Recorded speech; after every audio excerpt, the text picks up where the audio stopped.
জানেন তো বন্ধুরা, এই দিনটি আমার সামনে আসবে আমি সত্যি স্বপ্নেও কল্পনা করতে পারিনি। প্রথম মাকে আমি বরণ করলাম, কিছুই জানি না, কিছুই বুঝি না। কোনোদিনও যেটা না করেছি আজকে সেটা করেছি মায়ের বিসর্জনের দিনকে। সবাই বলে দিচ্ছিল বড়রা, সেইভাবে আমি করেছি। তোমাদের কেমন লাগলো অবশ্যই আমাকে জানাতে ভুলো না। দেখো আমি কিভাবে বরণ করলাম।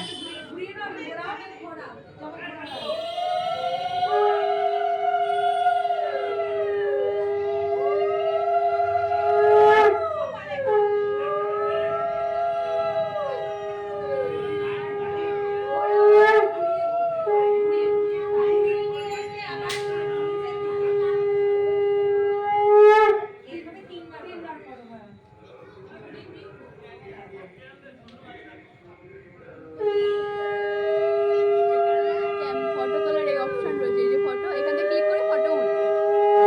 ফটো একসাথে হবে, ঠিক আছে? ভিডিওটা করছি করবো আবার তার সাথে এটা তুলবো।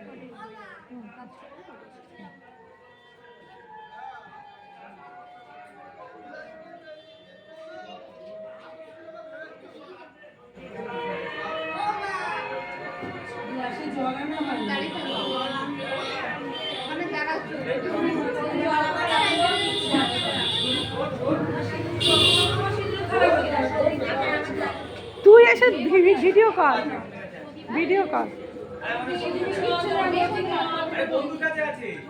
বন্ধুরা একটু ভয় ভয় করছিল ঠিকই, এটা সবারই ভয় করে। কেন মায়ের সামনে গিয়ে এরকম বরণ করা আমার কোনোদিনই অভ্যাস ছিল না। সবার কথাতে আমি বরণ করলাম, যেহেতু মা চেয়েছেন বলেই আমার এটা হয়েছে। আমি এইটুকু জানি। তোমাদের কেমন লেগেছে অবশ্যই আমাকে জানাতে ভুলো না। আমার কিন্তু ভীষণ ভালো লেগেছে। প্রথমের দিকে একটু ভয় করছিল, তারপরে কিন্তু আমার ভীষণ ভালো লেগেছে। তোমরা দেখো বাকিটুকু।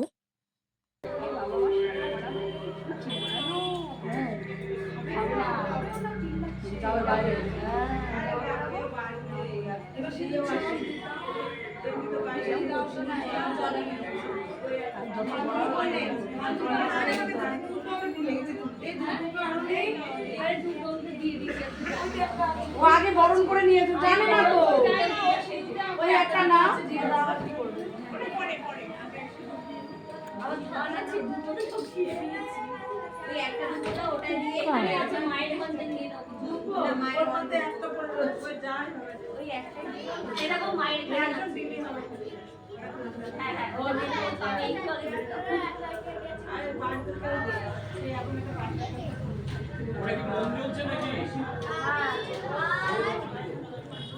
আবার 1 বছরের অপেক্ষায় মার কাছে একটা জিনিসই প্রার্থনা করব, যেন সবাই ভালো থাকে, সুস্থ থাকে, সাবধানে থাকে।